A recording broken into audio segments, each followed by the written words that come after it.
in the end. It comes out to Tom James. Good shot! Oh, my goal! What a goal for Tom James! Oh, that was special!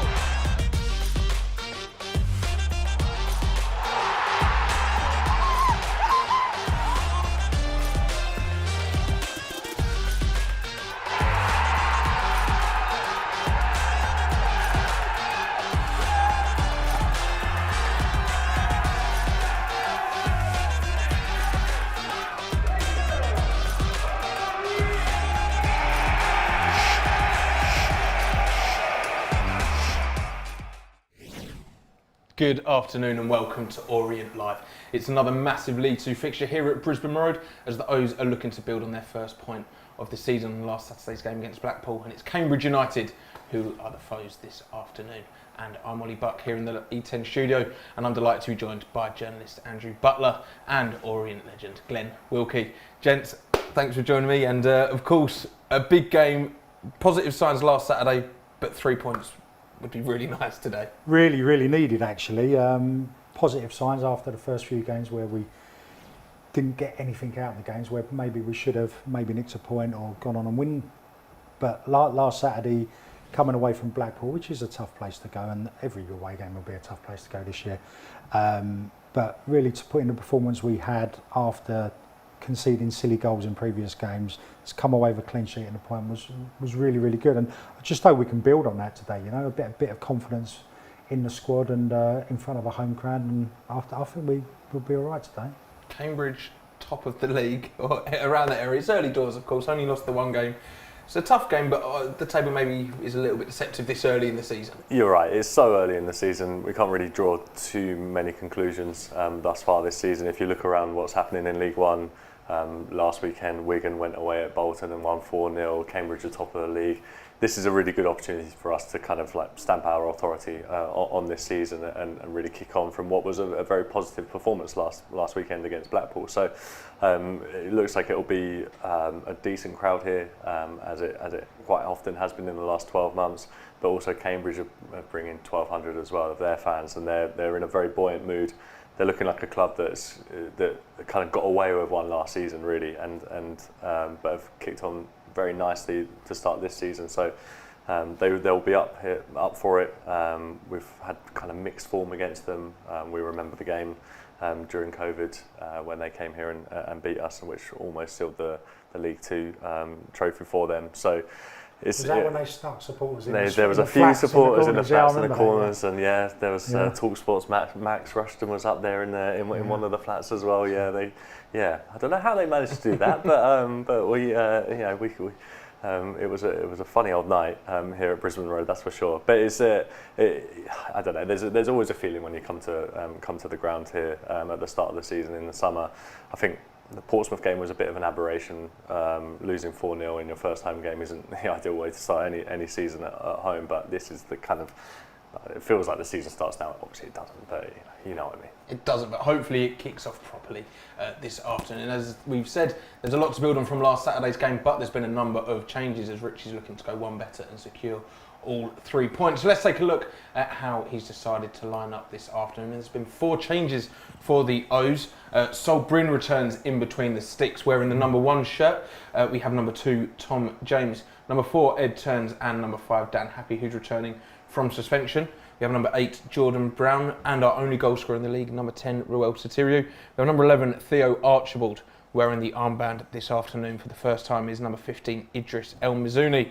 Making his first start in an Orient shirt is number 17 Shaq Ford, and making his first home start is number 22 Ethan Galbraith, and also making his first start for the O's is Jordan Graham. So the 4 changes there as Sam Howes, Joe Piggott, George Moncur and Omar Beckles drop to the bench, and Darren Prattley, Zach Obiero and Rob Hunt join them sat on the sidelines this afternoon, but I'm sure they'll be able to have an impact at some point as well. It's an interesting one though, Glenn, and some big calls have been made. There has. I feel for Howes in goal, he's kept a clean sheet last week. He played really well. Got him team of the week, I think, in the EFL, didn't he? And then he's not playing today, but that's professional football. You know, manager looks at the players in training, knows what he wants to do on the Saturday, and big calls have to be made, and that's why he's made changes to 4 positions. He sees them, he knows what is my best side Saturday and what is my best chance of getting 3 points? This is what I'm going to go with. And he's mixed it up as well. So it's a really good message to the rest of the squad as well, just to say, well, you may be playing okay, and yes, we did get a point, but it's not how I want it to be. And I know we're going to come on to Richie's interview shortly, and he mentions players and what we could be doing better. It sends a big message out to the rest of that squad, like you need to be doing better. And let's stick on that goalkeeping position, because Sam Howes did have a good game last week, but Solbrin was brought into the club as the number one. There was worry when he did get injured, but I think to have him back in between the sticks, he looked really good in those first couple of games. Yeah, he looked very, very confident against Charlton, and unfortunately picked up an injury. I think no one can have really any complaints. I think Sam Howes did an excellent job against Blackpool, pulled off a couple of really decent saves. But you're right, Solbrin's come in to be number one, and he's looked confident in the games that he's played thus far for the club. So I'm pleased to see him back in the team, and the other changes are not even really tactical. It's very much a personnel change, which we'll come on to. Well, let's look at another one of the big changes. It's Dan Happy returning from suspension, going straight back into the starting lineup. Omar dropping to the bench. Such an experienced and strong and big member of the team is Omar Beckles, but Richie's maybe opting for something slightly different with Dan Happy and Ed Turns today. Yeah, he's obviously dropped today, but I'm also hearing he's got a slight niggle with his, I think it was his knee or his ankle, so that could have played a part in the decision to sort of give him a rest today. But he has started the season slowly and below his usual high standards, what he was performing to last season. So if there wasn't an injury there, would people be saying it was a right call? Probably supporters would say the same thing. It's good that Dan Happy's come back in, because he was looking pretty good before he got suspended, although silly decision at Wickham bringing the lad down. But it looks for me that back three or back five, I know you like to call it back five, I like to call it back three, looks solid, especially with the goalkeeper behind them, the confidence level. You're happy to allow teams to shoot from 30, 35 yards when you know you've got a really, really good shot stopper behind you, and you can sort of do that. But looking at that defence, it looks very, very strong. There's a few ways they could line up, Andrew. How do you expect it to be? Because if you look at last Saturday's game against Blackpool, it was a back five with Galbraith and Archibald in the wing back positions, and we defended really well, as we'll see. Do you think it's maybe a case of sticking with that and yeah, it certainly looks that way. So we were playing 5 at the back, 3 at the back, whatever you guys want to decide. But it looks like we'll be making a similar decision today. So Tom James will be alongside Dan Happy and Ed Turns, sorry, at the back. We're talking so much about Beckles, but and Galbraith will be there on the right wing back, with Theo there on the left wing back. We'll discuss our forward positions shortly as well. But it was a very solid performance against Blackpool. I mean, Blackpool did have a couple of opportunities, but we defended very well. I was impressed with Galbraith. I have to say, at right wing back, he was solid. Richie thinks very, very highly of him, and he's looking like a very, very useful player.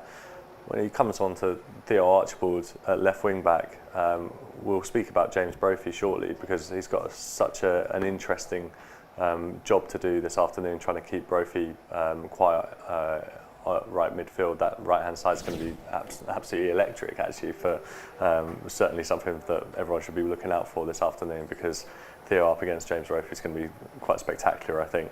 But it was a very solid performance. It looks like we'll be doing something similar today, so 3-4, 1-2 or 2-1 up top with those wing backs. So that's what I mean, talking about a personnel change rather than a tactical change. It is a bold choice by Richie to make these changes, because quite often you see these changes being made because the system is changing. But actually, in reality, what we've got today is Beckles dropping to the bench, Joe Pigott dropping to the bench, because Richie wants to do something different.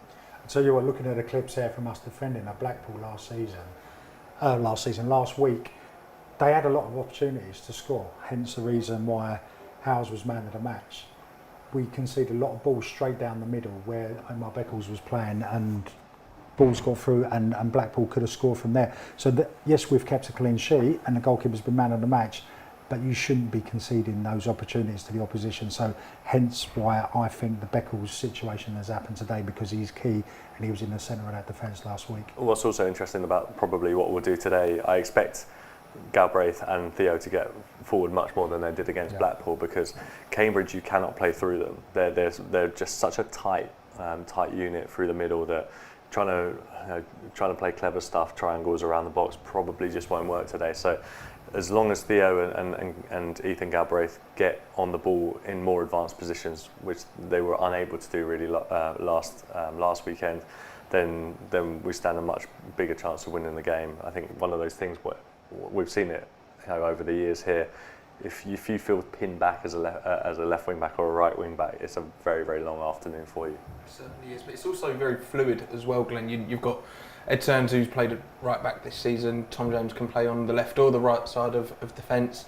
If we need to switch things up, there is versatility, and if you want to get Theo and Galbraith into different positions, we could play different formations in attack and in defence, you could say. Definitely, and I think that's part of the reason Richie's brought in these players, because they can play in different positions, because you get a couple of injuries in one position and you've got no one to cover, and it's square pegs round holes. You don't want that. We've got good options there in that starting 11 to move people around. If things are not going right and he wants to change the shape and the tactical aspect of the team, he can do it. We've got a good bench there with good experience on there, so we can flip that around as well. Hopefully we don't need to do that, because what was your name? Andrew.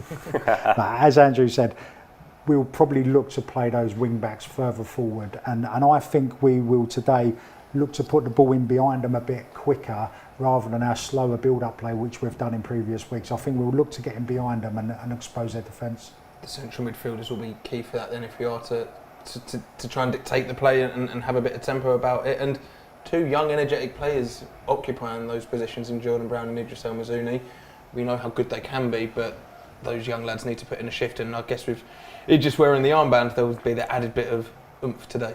Yeah, I mean, I don't know if he needs any added oomph. I think sometimes we've seen him play with fire in his belly, and it can occasionally overspill. What he just needs to do is play his natural game. He's so good. He's made that step up from League 2 to League 1 completely seamlessly. I mean, everyone knows how good he is. He's such a good addition to this club, and being given the captain's armband, really kind of seals that kind of the trust that Richie has in him. Jordan Brown is I mean, it's really interesting with Jordan Brown actually, because now it's kind of looking like he's getting a run in the team pretty much for the first time in one position. I mean, we've seen him have a run in the team where he's gone right back, right wing back, centre midfield, centre back. Yeah, but that's because he's so good though. And he's so good, and that is so frustrating as a player. Yeah. You want to play in one position and you want to stick to it because you'll grow in that position, but because of injuries or suspensions, whatever it is, because he can be trusted, and it's all about a trust issue with a manager, I can trust him to play in that position for me and he'll do a good job. It is frustrating as a player getting moved around, but it is because you are very good. And I suppose this is the first time that he's probably played a few games on the bounce in one particular position, in probably the position that he wants to play. He was brought to the club as a centre midfielder, played a couple of games at right back, obviously had that legendary performance at centre back last season, but really in centre midfield is probably where he wants to play, and alongside El Mazouni, that's you're right in terms of it being young, but it's hard to break down. I just hope El Mazouni today is a nice, calm captain, because yes, the manager's given him that trust issue, and he says, right, you're our leader today, giving you the armband to go out there. I hope he doesn't sort of change the way he plays, and he feels not like it's going to weigh him down in any way. But if things start to go wrong, in his mind he's going to be thinking, I don't want to lose a game as Orient captain. I don't want to do that, and he will start playing differently or more aggressively, and yellow cards, red cards come into play. I really hope he plays the same way, but just with that added oomph of being captain. Yeah, we'll certainly see, and hopefully they can help get those attacking players really in some dangerous areas. And if we look at them, we've got Shaq Ford leading the line, which is big, and then you've got really Ruel Satiri playing in the 10. How do you expect us to go moving forward? Yeah, I mean, it's one of those things where we can only really see once the game kicks off, because you can either play Ruel and Ford up top together with Graham in behind, but Graham's been largely used on the left-hand side of a three thus far this season when he's come on. I think what it is interesting is both of those, Graham and Ford, being given the nod. Joe Pigott has done okay so far this season, but he hasn't lit up any game. You can tell that there's definitely something there, but certainly his qualities are winning aerial balls, hold up play, and with, I think, Shaq Ford, it's probably a bit more in behind. He looks a bit more mobile than Joe Pigott. He looks lively, and he looks lively. He looks really quick, and really quick. And it's similar with Graham. He's looking a bit more lively as well. And it's just just doing something. Obviously, something's just not. Things just aren't quite there yet, and it is why we're making 4 changes. The fact of the matter is we have only scored 2 goals in 4 games so far this season, so it's not a surprise really to see that there's going to be changes to the attacking. The thing is, as a defender, the easiest thing is you've got a big number 9 or number 10, whatever you want to call them, and you're playing against them because they haven't got the pace to run in behind and go round you. As a defender, you're like, I'm happy with that. The ball's going to be in front of me all the time. I can win the battle, I can win a header, I can win the tackle. Now we've changed it with Ford, the worst thing in the world, someone with pace. You're like, you're scared. Every time someone's got a ball, is he going to come short and do I need to go tight? If you do that and they put the ball in behind you, he's going to beat you in a race all day long. And I think that's what Richie's going for with those players up front, pace, getting behind, let's go and score some goals at home. Also, Morrison and Bennett at the back for Cambridge are just they're man mountains. So I'm not surprised to see Ford being given the nod ahead of Pigott today. Well, Cambridge have only conceded 2 goals this season, but hopefully the O's can change that. And one man who will be especially hoping that it can click and the goals will start flowing is Super Richie Wellens. We caught up with him ahead of the game to hear his thoughts, so let's hear him now. Gav, for a home game to come after a little bit of a break, how much are you looking forward to getting back at Brisbane Road? Can't wait for a couple of reasons. Obviously, first and foremost, we want to get the defeat against Portsmouth out of our system.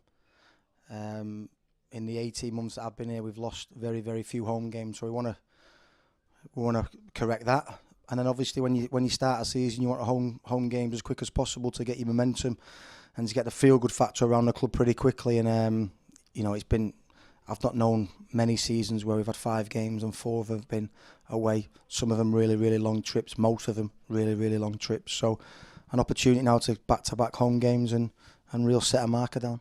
A couple of encouraging performances since that Portsmouth game. Blackpool, the most recent one.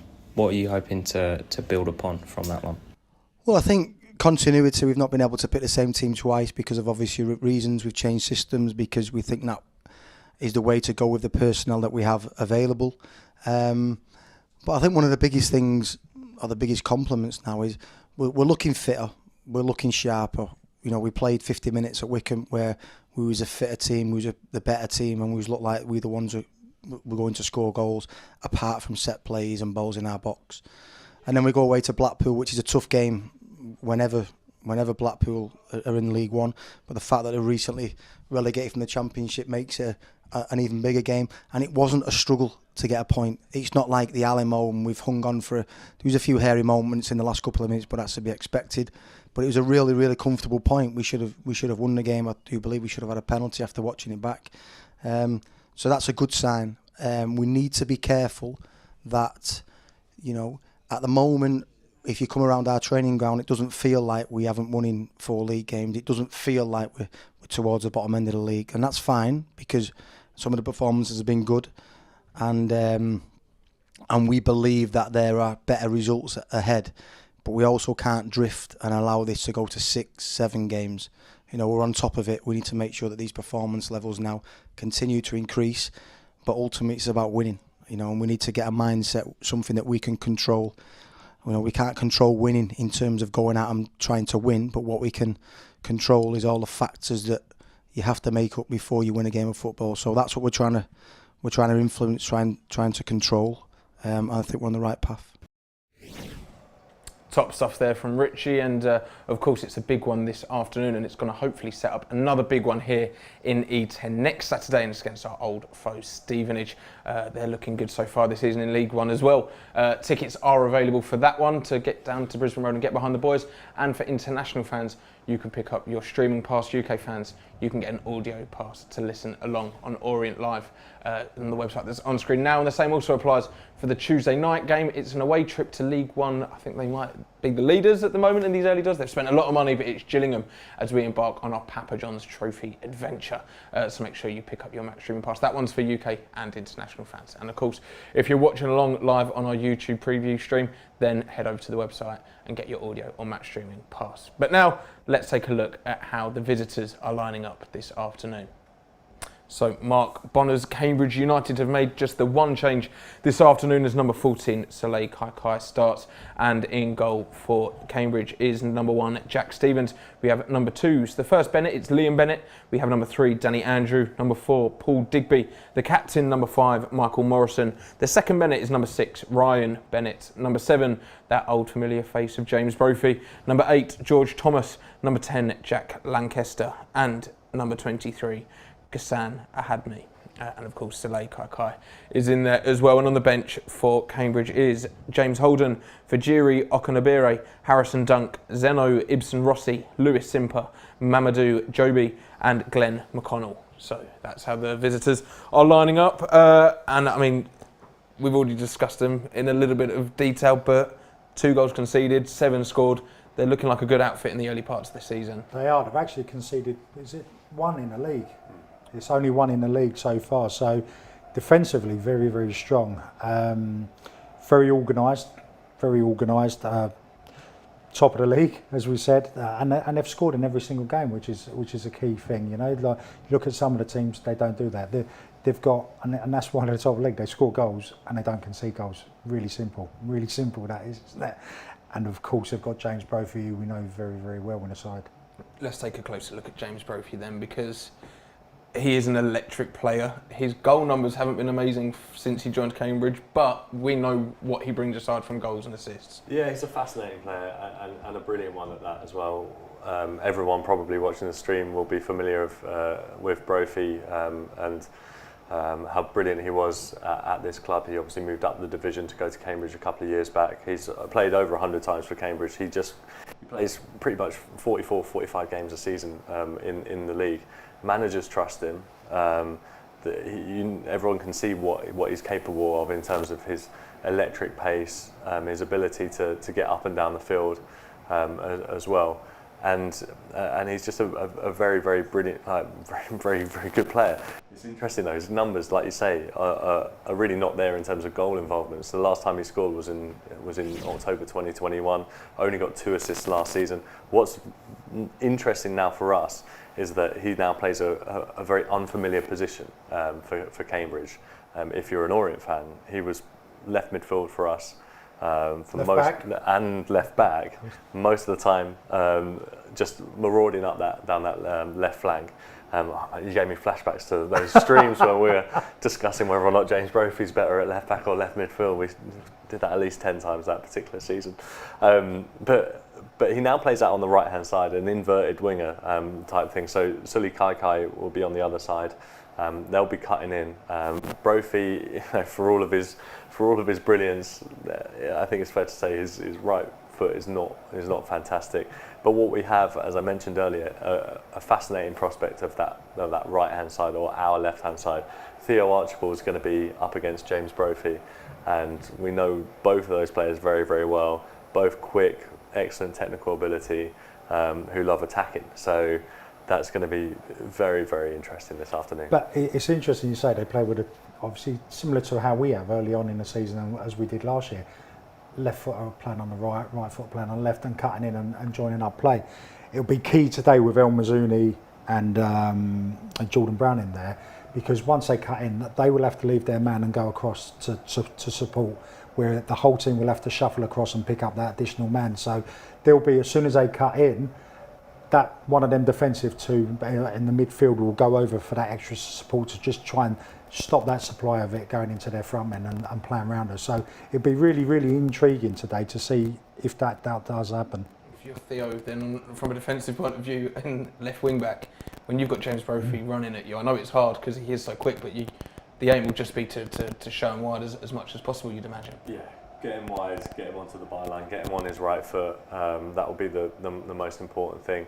But also try get him to do the work as well. Push him back. I mean, obviously Theo will have Bennett playing at right back to go at and help support, be it Graham up the top there. So it will be a very, very interesting prospect ahead of us this afternoon. I don't think Brophy, with a three at the back for us, normally you'd say, right, try and expose them down the wide areas, down the sides of the centre halves. I don't think that's going to happen with Brophy. I don't think he's going to be given a task of running beyond Theo and getting into that channel. I don't think he'll play that way, especially because he's playing on that opposite side, on his weaker side. So I think he'll always play with the ball to feet rather than trying to get him behind, which hopefully should play into our hands a bit with the sort of two centre midfielders holding. Should play into our hands, but they are top of the league. Well, it's going to be a fascinating battle indeed here at Brisbane Road this afternoon, and it's just under 5 minutes until kick-off. So let's remind ourselves of how the O's are lining up as we face Cambridge United. So Richie Wellens has opted for 4 changes as Sam Howes, Joe Pigott, George Moncur and Omar Beckles all drop to the bench, and starting in goal is number 1, Sol Bryn. We have number 2, Tom James. Number 4, Ed Turns. 5, Dan Happy as he returns from suspension. In midfield is number 8, Jordan Brown. The only goal scorer for the O's so far this season is 10, Ruel Sotiriou. Playing on the left is number 11, Theo Archibald. Wearing the armband for the first time in his Orient career is 15, Idris El Mazouni. Leading the line and making his first start for the O's is 17, Shaq Ford. 22, Ethan Galbraith makes his first home start for the O's, and also making his first start at home for the O's is number 24, Jordan Graham. And also on the bench alongside the 4 I previously mentioned is Darren Prattley as the captain returns from his injury, Zach Obiero and Rob Hunt. So that is how the O's are lining up, and the rain's falling, the away end's bouncing, hopefully the home end will be bouncing soon as well, but it's set up for a really good game here. Top of the league, you're hoping some good football, hopefully some goals. It is. We can hear the noise from the stands already, and I'm presuming that's the Cambridge supporters. So it'd be really nice to get an early goal and just to shut them up, basically. Get them quiet, get them stop backing their team, get our supporters off our seats, play some really good football, entertaining football and create lots of chances. I remember when Mark Bonners took them up from League 2, the whole thing was he's not a massively tactical manager, I don't believe. He's very much about the togetherness, the confidence, the spirit, and it's done them well so far. And with the form they've had early doors in the season, they'll be coming into this very confident. So we're going to have to match that, aren't we? Massively so. They're a very, very settled squad. I think 10 of the starting 11 started last weekend.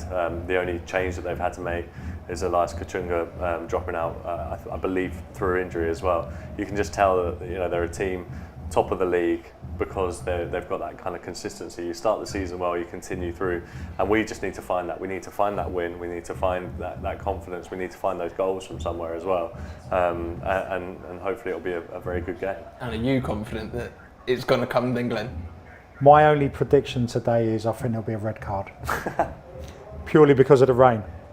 Well, that's big from you, Glen. Hopefully the O's remain with 11 on the pitch, but the teams are making their way out onto the field here at Brisbane Road. So, for another time, it's time to go, and let's head over to our match commentary team of Dave Victor and Matt Hiscock.